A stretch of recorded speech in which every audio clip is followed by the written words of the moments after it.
అంటే కొంతమంది కరుడుగట్టినటువంటి నేరస్తులు, కొంతమంది మైండ్ని పొల్యూట్ చేసుకున్నటువంటి వ్యక్తులు, గంజాయి, డ్రగ్, ఇంకొక పక్కన నేర ప్రవృత్తుండే కొంతమంది, వాళ్ళ మైండ్లో ఇదే ఉంటుంది. అలాంటి వాళ్ళని ఎంకరేజ్ చేసే వ్యక్తులు ఉంటే రెచ్చిపోతారు. అందుకే నేను చాలా స్పష్టంగా చెప్పా, ఎవడైనా సరే ఆడబిడ్డల జోలికి వస్తే అదే చివరి రోజు కావాలి, చేసి చూపిస్తాం. It is a matter of time. But నేను ఒక మాట చెప్పే, ఎలక్షన్ల ముందు డ్రగ్స్ అడిక్ట్ అయిన వాడికి అంత ఈజీగా పోదు. వాడికి భయమైనా ఉండాలి, లేకుంటే మార్పు అయినా రావాలి. డీ అడిక్షన్ చేయాలి, లేకుంటే అతను ట్రీట్ అన్న చేయాల్సిన అవసరం ఉంది. Will do it.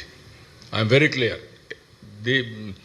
నేను ఒక్కసారి కాదు, 2 సార్లు కాదు, చాలాసార్లు చెప్తున్నా. నేను మోటివేట్ చేస్తా, మర్యాదగా చెప్తా. వినకపోతే పబ్లిక్ ఇంట్రెస్ట్ కోసం ఏం చేయాలో చేసి చూపిస్తా. అంతవరకు వదిలిపెట్టినవ్వండి. కానీ వచ్చిన సమస్య over a period of time మీరందరూ ఏమనుకుంటే తప్పించుకోవచ్చు అనుకుంటున్నారు. ఇరుక్కున్న తర్వాత ట్రీట్ చేస్తే అప్పుడు అర్థమవుతుంది వాళ్ళందరికీ. అంత ఫర్మ్గా ఉంటే అర్థమవుతుంది. కానీ కొంచెం టైం పడుతుంది. ఇంకా కొంతమందికి అలవాటు అయిపోయి క్షణికమైనటువంటి ఉద్రేకం కావచ్చు, అలవాటు కావచ్చు, ఆ నేర చరిత్రలో ఉండే మనస్తత్వం కావచ్చు, ఇవన్నీ కలిసి చేస్తున్నారు.